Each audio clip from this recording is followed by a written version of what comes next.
A finales de los años 1700, tres palabras empezaron a retumbar fuertemente en todo el mundo. Tres palabras que significarían una enorme transformación para muchas sociedades. Liberté, égalité et fraternité. Libertad, igualdad y fraternidad. Estas palabras, surgidas de la Revolución Francesa, desafiaron la rígida estructura de poder que tenían los imperios y monarquías en Europa y sus colonias.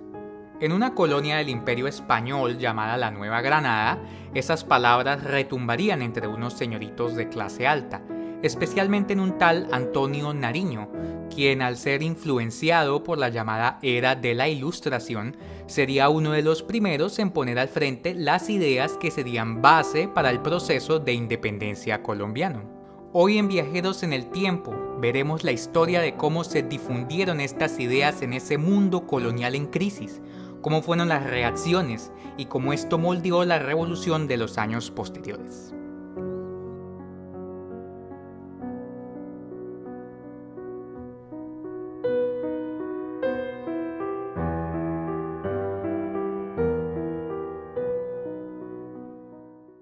Parte 1. La Ilustración en la Nueva Granada. Bueno, para comenzar tendremos que dejar en claro qué es esa cosa de la Ilustración. En términos muy generales y simplificando muchísimo, la Ilustración fue un movimiento social, político e intelectual que se presentó sobre todo en Europa y sus colonias durante el siglo XVIII. Este hacía énfasis en la búsqueda del conocimiento como forma de alcanzar el progreso y la felicidad, anteponiendo sobre todo a la razón. En principio las élites aristocráticas acogieron con entusiasmo estas ideas, lo cual llevó al llamado despotismo ilustrado, aunque esta luna de miel duraría poco, ya que también surgieron ciertas ideas que ponían en duda la legitimidad de las estructuras de poder y llevaron a procesos como la Revolución Francesa. Esta relación de amor y desamor pudo verse de manera clarísima en las últimas décadas del siglo XVIII, en la colonia española de la Nueva Granada, actual Colombia, que al igual que las otras colonias del imperio, estuvo sometida a las transformaciones políticas y sociales que se daban desde la península española. Para esos años, la monarquía estaba en manos de la dinastía de los Borbón, de origen francés, que a principios del siglo reemplazó a la vieja dinastía de los Austrias, dando inicio también a una serie de reformas encaminadas al establecimiento del absolutismo monárquico. Aunque parezca paradójico, la Ilustración vino de la mano del ascenso del llamado absolutismo, ya que los monarcas de esas épocas se encaminaron en una especie de proyecto civilizatorio, en donde las ideas racionales de la Ilustración dirigieran el Estado hacia el progreso. Obviamente con la adición de que se centrara más y más el poder en el monarca, sin los intermediarios que venían de la sociedad barroca y feudal. El Estado soy yo, decía Luis XIV. Por esta razón no fue raro que en estas épocas las cortes estuvieran repletas de filósofos, científicos, literatos y artistas. La Ilustración entonces tuvo un carácter bastante elitista. Las élites que empezaron a pensarse a sí mismas como únicas capaces de tener pretensiones modernas, también creían tener el deber de llevar el progreso ilustrado a la sociedad, por lo cual se separaban de las clases populares que ellos consideraban como ignorantes y supersticiosas. En la Nueva Granada, esta élite ilustrada comenzó a aparecer sobre la década de 1760, cuando la monarquía y el gobierno colonial empezaron a dar apoyo a varias de las llamadas iniciativas ilustradas. Aquí apareció un grupo de personas que hoy llamaríamos intelectuales, aunque en esos años eran llamados gentes de letras, clase literaria, jóvenes físicos, sabios del reino y juventud noble. Estas personas estaban convencidas que las ideas ilustradas iban a crear una transformación hacia una sociedad mejor, sobre todo en el virreinato de la Nueva Granada, que era percibido como más pobre y atrasado en comparación con los virreinatos de México y Perú. El gobierno colonial en este sentido dio un enorme apoyo a iniciativas ilustradas, buscando además realizar una reforma radical al sistema educativo. Miembros del gobierno colonial empezaron a criticar abiertamente al viejo sistema dominado por la Iglesia, que usaba el método escolástico heredado de la Edad Media, que era visto por algunos como inútil y antirracional. Por ejemplo, en 1767, tras la expulsión de los jesuitas del reino, el fiscal general de la Real Audiencia, Francisco Moreno y Escandón, un fuerte crítico de la educación impartida por los religiosos, se encargó de organizar una política de educación pública para la colonia, con un énfasis en los estudios generales que tuvieran base en los ideales racionales. Otro plan propuesto en 1774 por el clérigo Juan Eloy Valenzuela buscaba un mayor énfasis en la filosofía. También en esta misma lógica, el arzobispo virrey Antonio Caballero y Góngora, un convencido de las iniciativas ilustradas, lanzó en 1787 un plan de estudios públicos que tuviera un énfasis mayor en las ciencias naturales y las artes. Este interés no era del todo desinteresado, ya que se pensaba que si el gobierno secular tomaba el control de la educación, así fuera bajo un ideal ilustrado, se podría vigilar que se enseñaran las ideas correctas que beneficiaran el crecimiento del Estado absolutista. Las familias pudientes del reino comenzaron por estas épocas también a preocuparse bastante por impartir una educación ilustrada a sus hijos. La razón de esto es que muchos de los padres habían migrado desde la península española y tenido contacto con el movimiento ilustrado en Europa, por lo que buscaban que la educación de sus hijos estuviera basada en estos principios, que eran vistos como una forma de obtener el progreso individual, ya que brindaban los conocimientos necesarios para explotar las riquezas de la tierra. De esta manera aumentó significativamente el número de estudiantes en los dos colegios mayores de estudios superiores del reino, el Colegio de San Bartolomé y el Colegio Mayor del Rosario, ubicados en la ciudad de Santa Fe de Bogotá, la capital. Salvo con contadas excepciones, la mayoría de estos estudiantes eran blancos, ya que se exigía un certificado de pureza de sangre para acceder. Aún así, estudiantes de varias provincias de la colonia y diversas condiciones sociales empezaron a llegar a Santa Fe. Algunos testigos de la época hablaban con desdén de la abundancia de manteos en la ciudad, es decir, estudiantes de menor condición social, que no eran tratados tan bien como los llamados colegiales, estudiantes becados que venían de familias nobles. Muchos de estos se convertirían en la joven generación ilustrada que sería protagonista de los sucesos de la Revolución. En esta nueva generación creció un interés por las ciencias naturales basadas en el modelo newtoniano, así como en la filosofía clásica y moderna. Por eso muchos de ellos se integraron a varias iniciativas ilustradas, como la famosa expedición botánica del clérigo José Celestino Mutis. Asimismo, aumentó el nivel de la educación autodidacta, además de la demanda por libros y periódicos para alimentar las bibliotecas personales, que sirvieron para aumentar la erudición y mantenerse actualizado con los sucesos del mundo.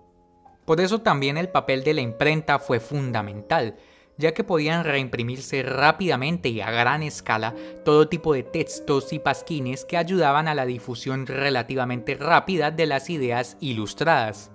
Un aspecto final que podemos destacar fue la aparición en 1777 en Santa Fe de la primera biblioteca pública o biblioteca real, como era llamada en esas épocas, lo cual impulsó a la creación de las famosas tertulias literarias, en donde se empezaron a discutir ideas ilustradas y, como veremos más adelante, también ideas revolucionarias. Parte 2. La conspiración de los derechos del hombre. Artículo 1. Los hombres nacen y permanecen libres e iguales en derechos. La estrecha relación entre las ideas ilustradas y las autoridades coloniales empezó a desgastarse en las últimas décadas del siglo XVIII. Por un lado, las élites empezaron a ver con malos ojos el afloramiento de estudiantes en la capital del virreinato, los cuales eran vistos como vagos, pícaros y rebeldes. El director de la Biblioteca Real, Manuel del Socorro Rodríguez, por ejemplo, le escribió en 1793 un extenso memorial al rey de España, hablándole del peligro del aumento de doctores en la colonia, por lo que se debía empezar a frenar el avance excesivo de ese espíritu filosófico que podía permitir la expansión de ideas peligrosas. Esta especie de temor generalizado empezó a darse en las autoridades luego de varios hechos internos y externos que hicieron tambalear al sistema absolutista. la rebelión de los comuneros de 1781, la rebelión de Tupac Amaru en Perú y posteriormente la Revolución Francesa de 1789, que fue particularmente aborrecida por las autoridades de la Nueva Granada. El papel periódico de Santa Fe de Bogotá se refería al asunto como los detestables hechos de Francia. Estos hechos se discutían ampliamente en las tertulias literarias de los señoritos ilustrados, que inclusive se aventuraban a buscar libros prohibidos por las autoridades seculares y eclesiásticas para sus bibliotecas privadas. Esto aumentó la desconfianza de las autoridades, que inclusive enviaban espías a las tertulias, como lo relata el mismo José Celestino Mutis, advirtiéndole a sus sobrinos Sinforoso Mutis que no se involucraran en ellas. Artículo 5. La ley no puede prohibir sino las acciones dañosas a la sociedad. Esta paranoia de las autoridades coloniales con las ideas revolucionarias tomaría una dimensión dramática con una serie de sucesos en 1794 que tuvieron como protagonista al joven Antonio Nariño. Nariño era el modelo perfecto de un señorito ilustrado, proveniente de una familia acaudalada del reino, siendo su padre un español que ostentaba un puesto en el gobierno colonial, dejando a su hijo en una buena posición tras su muerte. Gracias a esto, Nariño pudo ser abanderado del ejército del rey en la revuelta de los comuneros y más tarde tuvo puestos en el gobierno, como alcalde de segundo voto de Santa Fe y tesorero del diezmo. Al mismo tiempo tenía una familia ejemplar, estando casado con Magdalena Ortega, una dama de familia respetable, con la que hasta ese momento había engendrado 4 hijos. Nariño era igualmente un amante de la ilustración. Al parecer estudió brevemente en el colegio de San Bartolomé y tuvo una formación principalmente autodidacta, valiéndose de la enorme biblioteca de su familia. Era cercano a personajes como Mutis y a la expedición botánica, y basado en eso estableció negocios para la exportación de la quina, uno de los productos más estudiados por la expedición. Buscó además ser promotor de la lectura y las ciencias, fundando una imprenta y una tertulia literaria. Artículo 10.